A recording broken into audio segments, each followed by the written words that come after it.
all the tutorials out there about bit rates and encoders and complex software like OBS. Well, in this video, I'm going to cut through all of that and I'm going to show you the absolute simplest way to go live just using your phone or your computer's webcam. No extra software required. And we'll even make sure that your channel is actually enabled for streaming in the first place, which is a step that trips a lot of people up. The big mistake is thinking that you need to go and master complex software first. You don't. We're going to skip that with a simple two-step system called the Go Live Foundation method. Now, this is for streaming with a webcam or your phone, but if you do want pro graphics and screen sharing and bringing in comments and guests and all of that stuff, then eventually you will want to look at tools like Ecamm or OBS, or there's a bunch of others as well. We've got tutorials and other resources linked in the description box below to help you with that as well. But regardless, the best place to start is right here with the foundations. So first up, we need to make sure that your channel can actually stream, that it's set up and good to go. So we'll jump over to your YouTube account, make sure that you are signed in with the right account, open up YouTube Studio. Then you want to come down to settings here on the bottom left corner. Then here we want to go to channel, and then over to feature eligibility. And then in here, you need to make sure that you've first off ticked off the standard features and you have those enabled, but also the immediate features. And if you've got the ability to do it as well, I'd recommend that you're actually unlocking everything that you can do here on YouTube with the advanced features verification as well. So if we take a quick look at this, you'll see that you do need step number 2 done at a minimum to do live streaming. And under advanced features, there's extra features and things that we can enable by having this verified as well. It just shows YouTube that you are a legit human and not some bot or spam account. Now, this is really important. If this is the first time that you are verifying your channel, the first time you're going to go live, you will actually need to wait 24 hours before YouTube will let you stream for the first time. So if you do plan on going live really soon, then you'll obviously want to get this done with a 24-hour buffer before your first live stream. It's also worth noting that if you are going to be live streaming using your phone, there are a couple of extra rules for you. You will need at least 50 subscribers on your channel to go live from the YouTube app. There are other workarounds and things, which I'll quickly mention too. But it's also likely that YouTube is going to limit your viewers. They say they might limit your viewers until you hit 1,000 subscribers. It's a safety thing that they do. So the workaround for going live on your phone with less than 50 subscribers, you can use other apps like Prism Live. Will get you around that. So that's step 1. We're getting our channel set up so we can actually go live. Step 2 is going live. So I'm going to show you on a desktop first. And again, no extra software is required. We just want to come up to the top right-hand corner here on YouTube if we are in the studio dashboard area. But even if we're just back on our channel page or other areas of YouTube, we do have a create button here as well. And then we come down to go live. So we're taken straight here to this manage stream section. So this is where we can see all of our upcoming streams. You can see it says here, I have no upcoming streams at this point. So if we want to create a live stream to go live in the future, then we come up here to schedule a stream. And then we just need to fill out the form here with all the details of our stream. So we can give it a name, test stream. We can give it a description. So this is the same as your YouTube video description. So when you're live, you could have related links and those kinds of things already in here, pre-fleshed out before you go live. It's going to ask you here, how do you want to go live? So this is where we've got a few options. We can schedule this to go live from our webcam. We can schedule this to go live from mobile, or we can use some of those more advanced tools and still schedule this up ahead of time as well. Because I'm on desktop here, I'll show you the webcam version. We'll jump to mobile straight after that. We can give our stream a category. Likely, you just pick the one that's going to be the closest to your channel and the type of content that you're actually going to be streaming about. But you'll probably find, like ours will fit into multiple categories here. I'm going to leave this as film and animation. I would strongly recommend that you're uploading a thumbnail image for this. Again, just the same as you would for a regular YouTube video. Create thumbnails for your live streams too. This is probably more important for scheduling a live stream because it's going to show up as a video on your channel to tease it out, to show people that your live stream is coming up.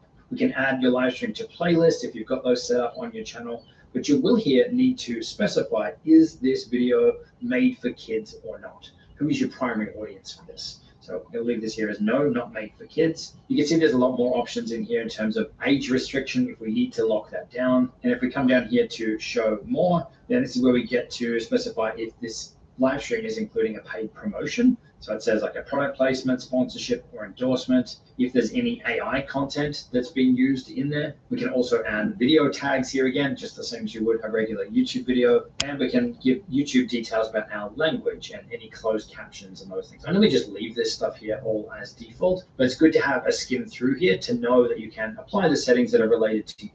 Hey, what are you packing? Nappies and lasagna. What about you? Well, that's confidential. I would never tell anyone what I'm carrying. It's unprofessional. This is why nobody likes you.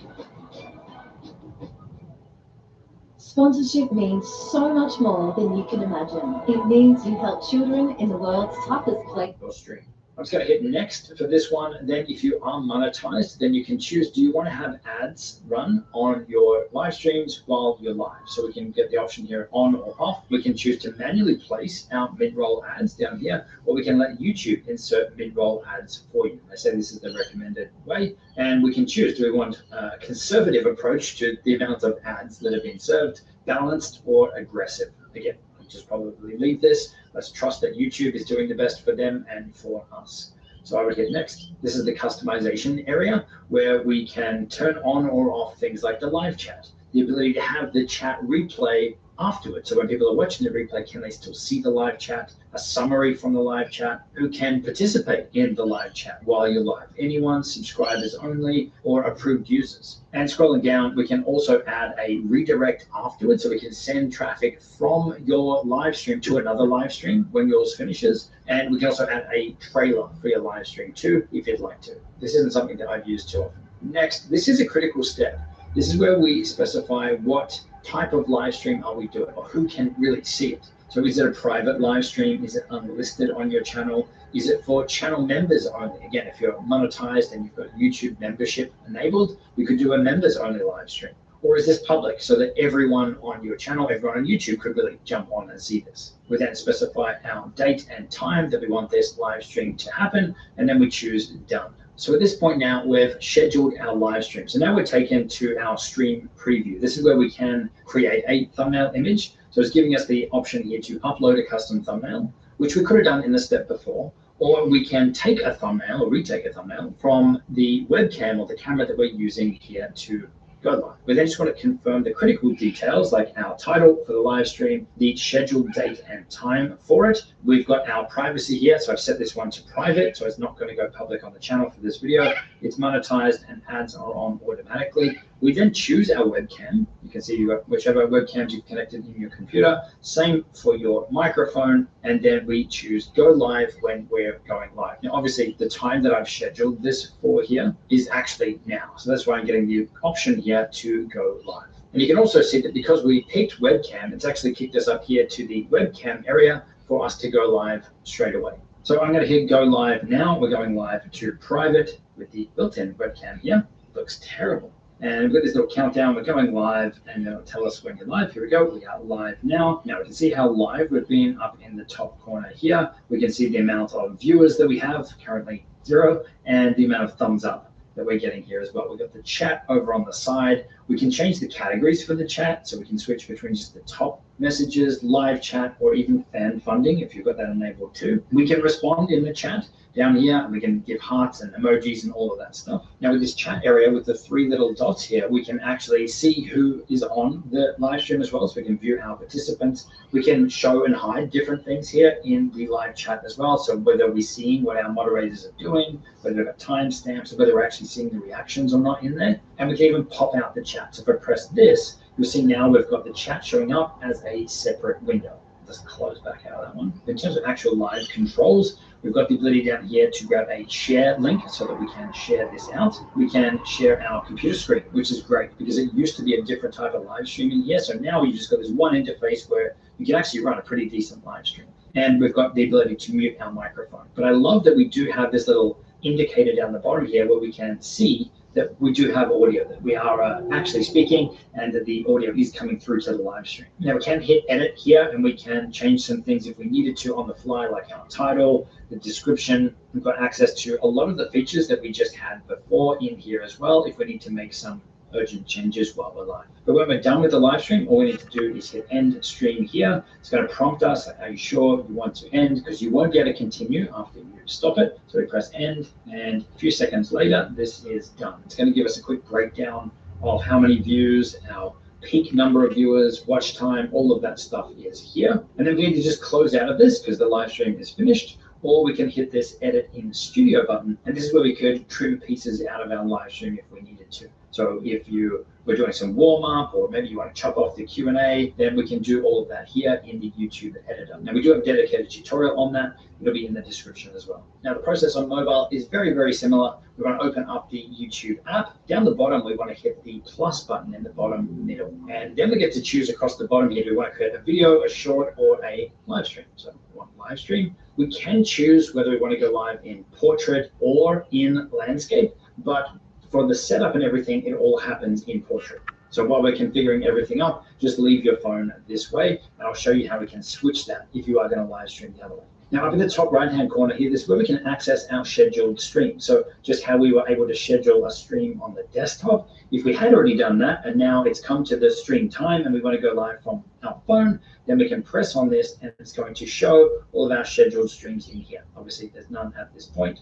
Close out of that. We can generate a link here to share this out. So even before we're live, if we want to post on Twitter or something, hey, we're going live, we can grab that ahead of time here. We can flip our camera back and forth here. So if we want to use the camera on the back, we can switch that. We can mute our microphone with this one. This next one here will turn our camera on or off. So if something happens or something you don't want to show, then we can turn that off and still keep the microphone going at this point, and then turn it back on when we need to. And this next option here is the one to choose what type of live stream we're doing. Is it a portrait one or a landscape one? You can see that horizontal option is now set, and we can see the picture of the phone there on the side to show us that. So we are going to do that at the very last minute when we go to start our stream. It'll tell us just to rotate our phone, but all the settings and everything beyond that are exactly the same. Down the bottom here, we want to hit this edit button next to customize up our stream.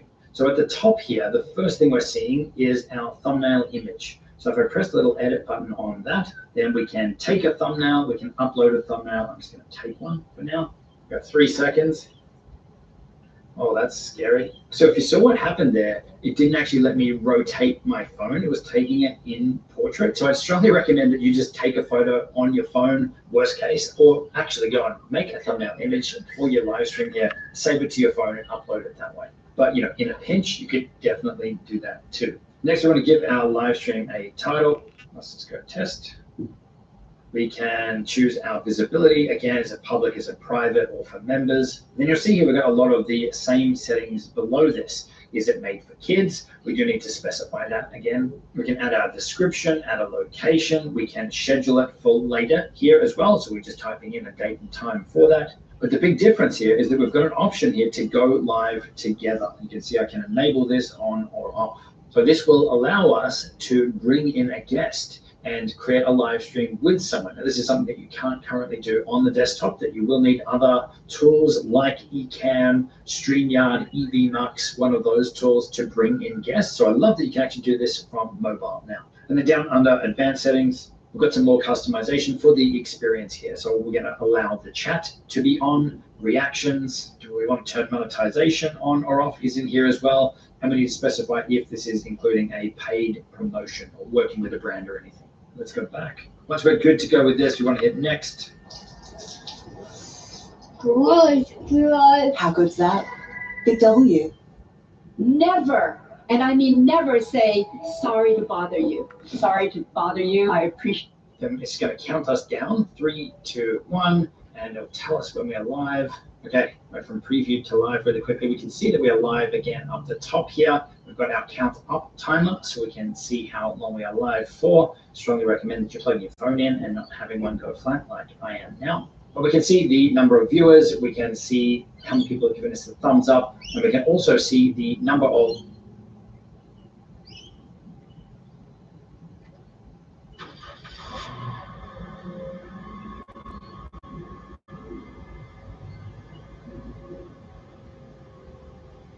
super chat that we've got as well, any donations to the channel while we're live. Now we've very much got the same sort of controls here on the side. We can flip the camera angle, we can mute the microphone. There is a beauty mode or retouch. If I press this, I mean, I do look better, maybe, I don't know. So I normally leave that one off. The next one down here will let you create a YouTube short from your video. Because we're live in portrait, which is the right format for that, you can flag it to create a separate video, YouTube short, from that snippet as well. So you can press that while you're live if anything cool happens that you want to create extra content around. We can again turn our camera on and off with this one. And if we press the little arrow below that, it's going to enable a green screen effect. So if you want to cut yourself out and change the background to something else, we can do that here. The next one here, if you're doing your live stream in a low light environment, you want to boost the lighting, then we can press that here. So lighting hasn't really made much of a difference. I am in a pretty well lit scene here right now, so I can turn that back off. So while we're live here, we're going to see all the comments in the chat and everything pop up here. We can adjust how that looks in the settings with the little button down here. So we can adjust the filter of what chat messages we're actually seeing, and we can access our community moderation settings in here as well. The plus button down the bottom, this is where we can add some interaction to our live stream. So we can start a poll, we can start a Q&A, and that'll show up for our viewers in the chat for them.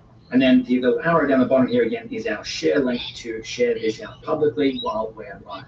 Now to cancel out of this or to stop the live stream, we want to hit the X up the top here. And it's going to confirm, do we want to stop the stream? Again, you can't resume it once that's actually done. And it takes a few seconds, and then we are done here. Again, you get a recap of how many viewers tuned in, how many chat messages. It says we got 2 subscribers. It must be just 2 subscribers to the channel on that time. But then we hit done, and this is going to take us over to the regular upload area on YouTube, where it's going to upload a higher quality version of our stream. So you can see that it says waiting, then this is actually uploading in the background our live stream. And this is where we could then, as we would with a regular YouTube video, adjust things like the titles, description, thumbnail, any of that stuff. It's now in the YouTube app as a regular video. So now you're up to speed with all the technical stuff, but knowing how to press the go live button isn't really the hard part. The real challenge is the fear of freezing up when you're live and creating a good experience for your viewers and having fun with it yourself. And this is something that I learned the hard way on a stream where I freaked out and just hit the cancel button, the exit button, pretending that there was some sort of technical glitch. But the technical glitch was in here. I was freaking out at the time. But here's a very quick 3-point sticky note plan to help you so that this doesn't happen to you ever. Before you stream, go grab a sticky note or a small piece of paper, and I want you to write down these 3 things. Number 1, write down your first opening sentence. How are you going to start this live stream? Number 2, what is the main goal of your stream? Why are you doing this? What is the outcome that you want for you, but also the outcome that you want for the viewers? What is the reason that they are there? What is the value that they are going to receive? So you can look down and quickly glance at this if you need to, or you're freaking out. It's like, oh, this is good. This is what I'm doing this for. And the third thing, very important, that a lot of people miss, what is your call to action at the end? What is the next step that you want your viewers to take once they reach the end of your live stream? Is it to subscribe to your channel, to go watch another video, to visit the links in the description of your video, because there's a ton of other value down there for them? Get that stuff figured out ahead of time, and it's going to make your live stream so much easier. So that's it. Grab that sticky note, put it up near the camera, put it on your computer screen, somewhere where you can quickly glance at it once the panic starts to set in. This is going to bring you back on track. It's really like a shopping list for your stream. So if you get lost, you just quick glance, you're back on track. Now, for those of you looking for something more advanced, bringing in multiple guests, titles, graphics, videos, audio, all into your live stream to create a next level experience. Check out the videos we've got linked on screen, whether you're on Mac or Windows. As always, there's a bunch of other resources and links in the description box below to help you even further. And I'll see you in the next video. Cheers.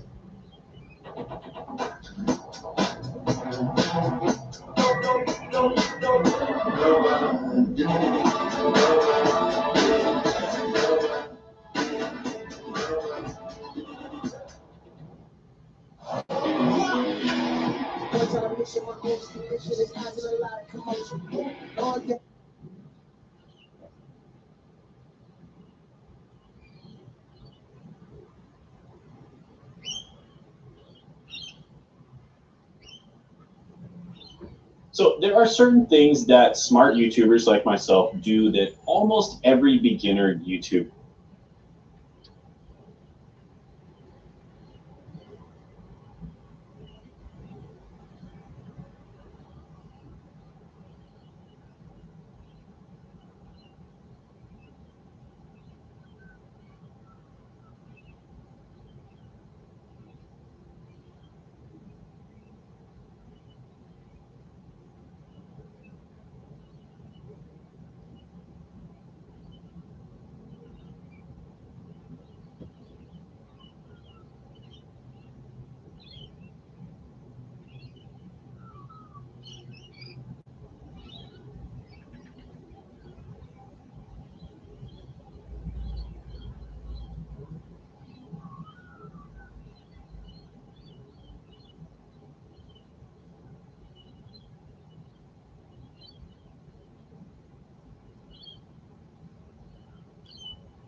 YouTube just dropped the biggest update yet to its set of AI video creation tools, really supercharging the AI generator that's built into the Shorts part of the YouTube app. So I did a video on this recently, but given these major updates, I thought it was worth covering the topic again, showing off these new features. Now, these latest features haven't rolled out everywhere yet, so if you don't have access yet, then fingers crossed that you'll have access soon. But the biggest changes straight out is the amount of AI effects that are in here now, but also the level of AI video generation and control and stuff that we have in there too. So if we jump across to the YouTube app, I'm showing you on an iPhone, but it's exactly the same on Android. If we hit the plus down the bottom, as if we're going to generate and make a short, then the first thing we'll see here is up in this top right corner here, we actually have a little AI button now. So if we press on this, then this is going to ask us, do we want to try some of these effects? Do we want to draw something and see it transform? Do we want to set the scene for your travel vlog and create a video clip? Do we want to film yourself anywhere you can imagine? So this is pretty much what they had before, where you could generate a background. And we've also got here, plan your dream decor. So create an image. So we can create an image, we can create a background, we can create a video clip, or we can try some of their effects. This interface and accessing this stuff is so much easier than it was previously. But then down the bottom area where it says create with AI, this is where we get to choose. Do we want to create video clips? Do we want to create images? Or do we want to create background? So I'm going to pick video clips. Is it going to ask us to accept their terms of service for using their AI content generator? And then we get to describe our video, describe which we'd like to create. So we can see they've got examples here, 2 dogs running on water, a cute panda drinking coffee in a forest. This piece here, again, very similar to what they had before. Let's run with a black sports car driving down the face of a massive wave in Tahiti. I have no idea how this is going to come out. Well, let's hit create. What I like about this though is it's really quick to generate the images first. So it's going to go ahead and create 4 images for us. And then whichever one we like the look of, we can then animate that. Now, right now, this is still apparently using Google's VO2 for the video piece, and the VO3, the latest update, which is again a significant upgrade on that again, should be out very soon in here. But already these images look really good and a big step up from what we've been able to generate in here before. So we can either pick your image here and save it, or we can pick it because we chose to make a video and it's going to animate that for us. So I'm going to pick the one in the bottom left corner here. So yeah, here's that option to use the image or to create a video. And we also have the option, if we press the little 3 dots in the top right corner now, we can save this to our device. So even if you just wanted to generate an image or generate a short video and you didn't want to post it on YouTube Shorts, then we can still generate this and save it to our phone and use an editing software or anything like that too. Totally free. So if we hit use image down the bottom here, then that'll help us create a short using that as an image. But let's see what this looks like as a video. Let's go create video. Now this piece here, I'm just going to talk in real time. You'll see this isn't sped up or anything like that. This is happening really quick. So we're already at 38%, 54%. This is really quick. A lot of these AI video generators, they take a lot of time. And What do you got? Tuna milk. You? 2 litres of milk, bread, mince, self-raising flour, double-A batteries, and some baking paper. That's a bit of a weird lunch. Very weird. The look gets attention, but voice keeps it. I'm begging you, stop using phrases. Yeah, almost in the time of me filling the space with talking, that's done. Cool, so we have lost some of the detail. It's definitely not as sharp as it was before. In terms of a wave, like that is insane. My background's filming big wave surfing. I don't know about a car driving on a big wave, but what more could you want here? So again, we get the choice here. Do we want to save this to our device? I will do that. Save this to device, and save to our camera roll. And again, we're free to use this anywhere beyond here. Or if I hit continue, then we can go through, we can trim this down. You can see that this clip is currently 6 seconds. We could trim the start or trim the end if we wanted to. We hit done, and that's going to process that so that we can continue making our short as we normally would. So we can now see our video clip here that we just generated is taking up that first piece here of the short. I can then hit record here and continue to record and talk about that. Or I can come back up here and I can continue to generate another video as well. So if we do this and come back up here, then we could go ahead and create the next clip, the next image or video for our short. If I press on images, we're given that same prompt because the process is that it creates an image first and then it animates that image. If we go back, it's exactly the same for backgrounds as well. What do we want to have in the background? Which again is going to generate an image, and then we choose what we do with that. So the process for those three is pretty much exactly the same.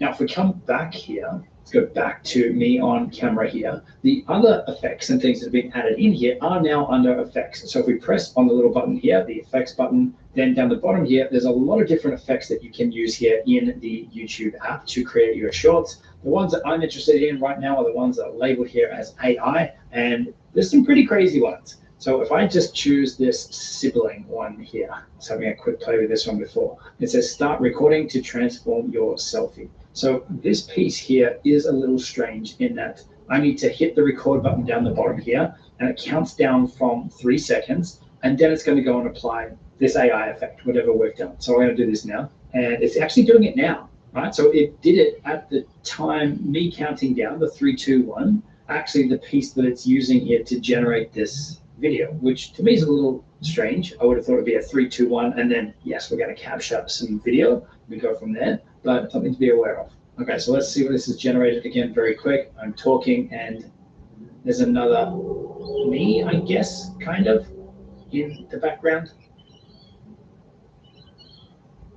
So the video quality here does look a little mushy, and it could be the screen recording as well. Like, it's definitely not super clear. This is 720p video this is generating, but as for a social media clip, perfectly fine. Or you could use something like CapCut or DaVinci Resolve or one of the other tools out there to sharpen that up and to increase the quality of this if you'd like to as well, to up-res it. Okay, so that's the sibling clip. Let's try another couple of these. Let's go back to effects and let's have a look at aquatic. This is one that they show off in their preview for this. Go for a swim. So again, when I press the button, it's going to start. Maybe I won't talk as much. I'll just look around. Okay, a little awkward, but whatever. And it's going to go ahead and generate. Let's cut to the finished version now.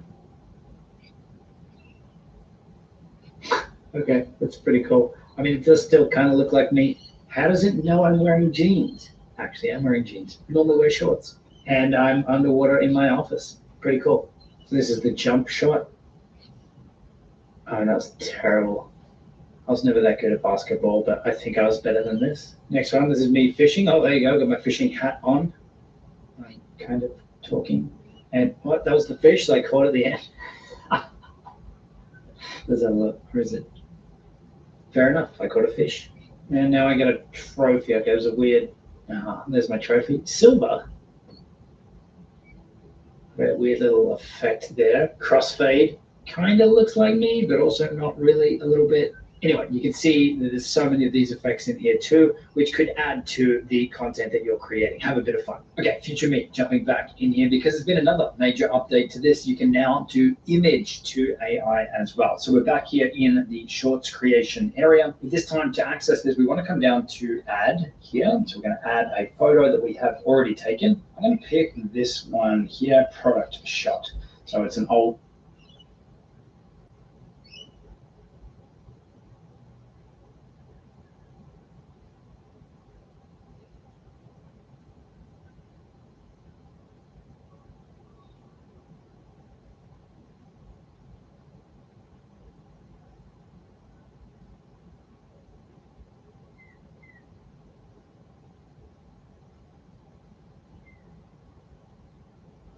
Do not travel in 2026 without these. The first product is a 6-in-1 travel charger that comes with internet. Are you wondering how to transfer videos from your PC to an iPhone, or how to transfer videos back to your Windows PC from an iPhone? Well, in this video, we're going to run through a few quick and easy ways to do both. Hey, it's Justin Brown here from Primal Video, where we help you amplify your business and brand with video. If you're new here, make sure you click that subscribe button, and all the links to everything you mentioned in this video, you can find linked in the description box below. So let's jump into it. Now, whether you've shot your videos on your iPhone or iPad and you want to edit them on your PC, or you've got the footage saved from your camera on your Windows computer, but you want to edit them on your iPhone, the process to actually import or transfer the files between your PC and your iPhone or iPad is unfortunately not as seamless as you might hope. But the good news is that there are actually a few easy ways to do it. So in this video, we're going to run through the options that I'd recommend that'll have you covered no matter what your circumstances. But just a heads up that there are actually a couple of different options that we're going to cover off here, and you might find that one of them works particularly well with your workflow. So I definitely suggest sticking around to see all the different options available before you jump off and put it into action. Okay, so we're going to start off with getting your files off your phone or your iPad and onto your computer.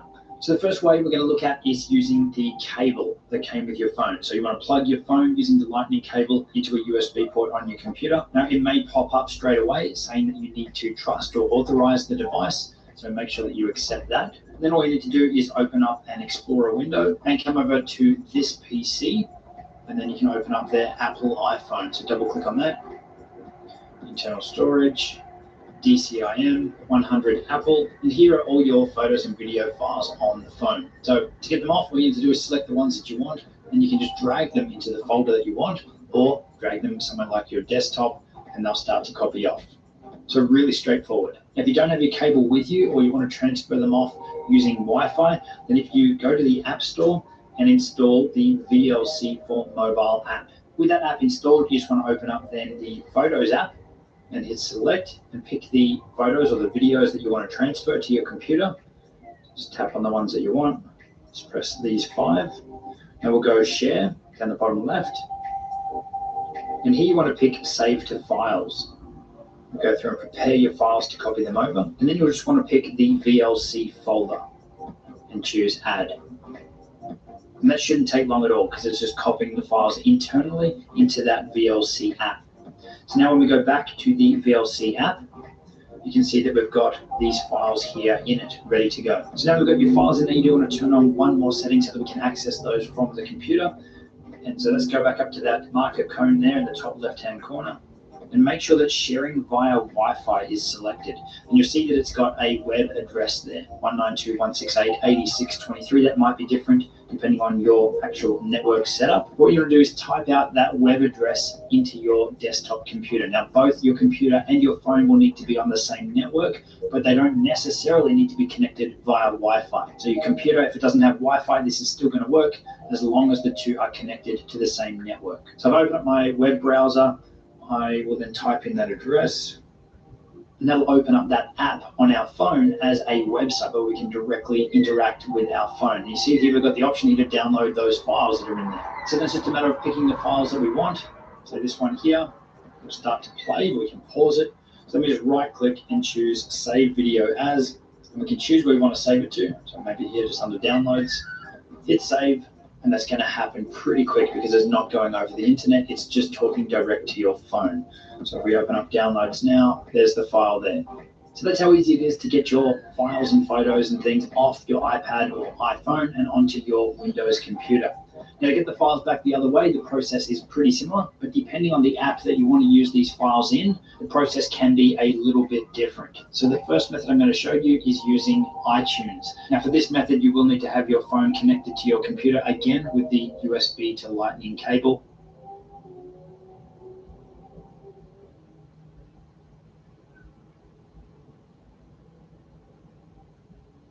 That came with the phone. So once you've plugged in your phone, open up iTunes. Now you may need to grant access or give permission to your phone again to allow it to connect. And what you want to do is click this little picture of a phone here. Then you want to come down to file sharing. And you can see in here that we've got a heap of different apps, DJI Go, iMovie, Fonto. All of these apps here will have something to do with video or photo and editing and playback.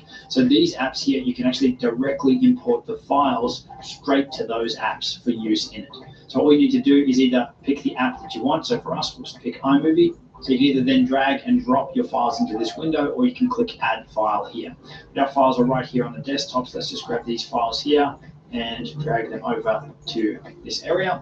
You can see when we let go, the files start copying over automatically. So this will work with any audio files, video files, or any photos or anything that you want to use in your iMovie app. So once the files are on the actual phone, we'll jump back over to the phone, open up iMovie, and then down the bottom left-hand corner, you'll see this download or import button. So press on that, and then select iTunes down the bottom, and we've got there import 5 files. So when we press that, it's going to bring those 5 files in that we just imported from the computer and drop them into a new iMovie project. And you can see it's even created a timeline there with all of those clips ready to go in it. So that's how you can import your files directly into an individual app So the same would apply if you want your files in LumaFusion to edit your videos in that. So now if you want to transfer your files back to your phone over the network or over Wi-Fi, then the process is almost exactly the same that we ran through earlier using VLC. So make sure that you get the VLC app installed on your phone. Open up VLC. Got me going like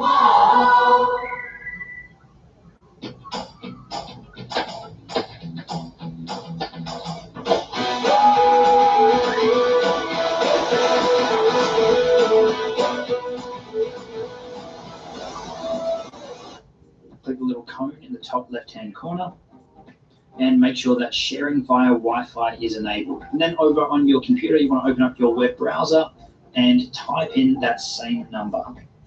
And then to send your files over to the phone, you can just drag and drop them into the window here, or you can come up here to the plus button to pick them manually. So we've got them here on the desktop. Let's just select these files and drag them onto the window here. And you can see that they are transferring over wirelessly.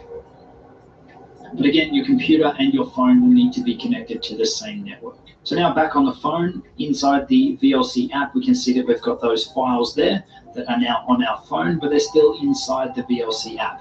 So in order to use them in any other app, we need to save them out. So if you press Edit in the top right-hand corner, select all the files that you want to use there. So you can press Select All at the top. And down the bottom left-hand corner, you can see the Share button or the Export button. So if you press on that, you either get to choose to drop them directly into the apps that we want to use them in. Like you've got there, copy to LumaFusion, copy to iMovie, and then they'll be able to be accessed inside of those apps. Or if you just want them into the Photos app, you can just press Save 5 videos, because we've got 5 videos selected, which is in the bottom left-hand corner. And then just hit OK to give VLC permission to copy the files into your photos, and it's done. And the third option is to use a cloud-based platform. It could be iCloud, it could be Google Drive, it could be Dropbox. But the idea is that you share your files out to one of those platforms and upload your files to the cloud. And then on your phone or on your iPad, you open up that app for that service and you download those files back to your device. The biggest downside with this method, though, is obviously your internet bandwidth. And if you're going to be moving large files up to the cloud, and then downloading them back to your device, it could take a really long time. So depending on your workflow, type of videos you're creating and how you're actually shooting your videos, this might be the method for you. Okay, so those are my top recommended ways for transferring your files between your iPhone and your PC.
Welcome back to another quick guide. Today I'll teach you how to do live streaming on YouTube with Prison Live Studio.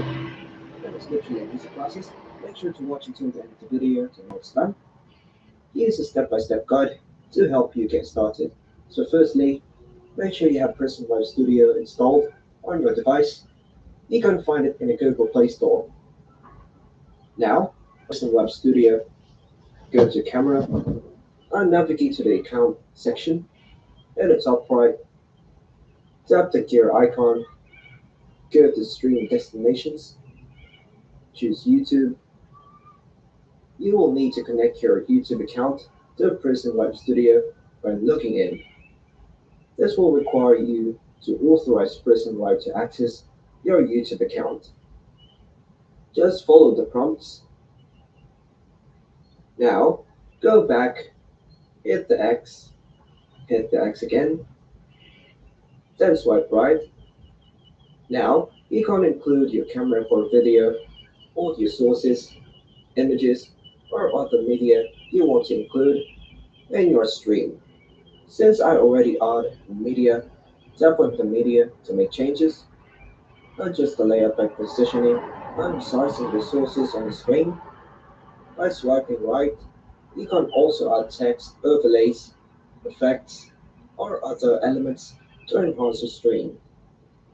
Now, go to your profile icon in the top right, go to Settings to adjust video quality settings based on your preference and internet bandwidth. Higher quality settings will require a more stable and faster internet connection. Now, let's go back. For going live, you can preview your stream to make sure everything looks and sounds as expected.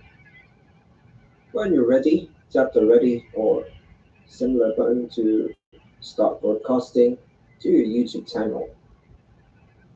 Once live, you can monitor your stream's performance and interact with your viewers through the chat interface.